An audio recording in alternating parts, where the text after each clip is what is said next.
Wondering how to understand your transfer credits, also called advanced standing? Hi, I'm Bella.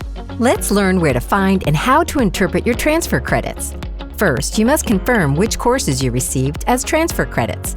To do so, log into uOttawa, open your Student Center, select My Academics, and then Transfer Credit Report. Here you'll see that courses are represented by 3 letters for the subject, followed by 4 digits. The first digit represents the year of study. The second digit tells you in what language the course is taught. The last 2 digits are unique to each course. There are 2 types of transfer credits: specific and general. Specific transfer credits have 3 letters and 4 digits.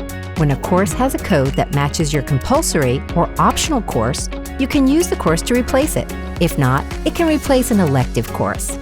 General transfer credits have 3 letters and 1 digit, like ENG1XXX. The digit represents the course level. These are courses for which you received units, but they don't match a specific uOttawa course. Don't worry, you can still use them to meet your program requirements. For example, ENG1XXX can replace an optional 3-unit course in English at the 1000 level. But since it doesn't have a specific course code, it can't replace a compulsory course like English 1120. When a transfer credit has OPT as its subject, you can only use it to replace an elective course.